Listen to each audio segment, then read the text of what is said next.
স্বাগত আলপনা নিউজে। আপনাদের সাথে আছি আমি তানভীন আশা।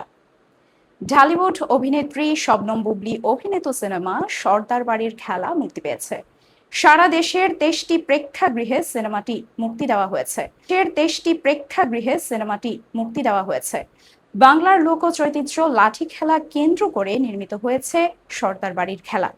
লাঠিয়ালদের জীবন সংগ্রামের প্রেক্ষাপটে নির্মিত এই সিনেমা পরিচালনা করেছেন রাখাল সবুজ, যা তার ক্যারিয়ারে প্রথম সিনেমা। সরকারি অনুদানে নির্মিত সর্দার বাড়ির খেলা সিনেমায় কেন্দ্রীয় চরিত্রে বুবলীর সঙ্গে অভিনয় করেছেন জিয়াউল রোশান। কিন্তু এই সিনেমাটি মুক্তি পেলেও প্রচারে নেই এই তারকা জুটি। যদিও সিনেমাটি গত বছরের রোজার ঈদে মুক্তির পরিকল্পনা থাকলেও শেষ পর্যন্ত তা পিছিয়ে যায়। সব প্রতীক্ষার অবসান ঘটিয়ে অবশেষে প্রেক্ষাগৃহে মুক্তি দেওয়া হলো সর্দার বাড়ির খেলা সিনেমাটি। তবে মুক্তির উপলক্ষে সাম্প্রতিক সময়ে সিনেমাটির প্রচারে প্রধান দুই তারকা রোশান ও বুবলীর কাউকেই খুঁজে পাওয়া যায়নি। এ প্রসঙ্গে অভিনেত্রী শবনম বুবলীর পক্ষ থেকে কোনো ধরনের বক্তব্য পাওয়া যায়নি। তবে গত মার্চ মাস থেকেই পর্দার আড়ালে রয়েছেন অভিনেত্রী।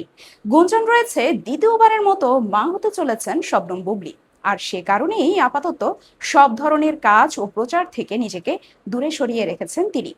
অন্যদিকে এই সিনেমার কেন্দ্রীয় চরিত্রে অভিনয় করা অভিনেতা রোশান সংবাদ মাধ্যমকে জানিয়েছেন, সিনেমার পুরো পারিশ্রমিক এখনো তিনি হাতে পাননি। এছাড়া এই সিনেমাটি মুক্তি নিয়ে সংশ্লিষ্ট কর্তৃপক্ষ তার সঙ্গে কোনো রকম আলোচনা কিংবা পরিকল্পনা শেয়ার করেননি।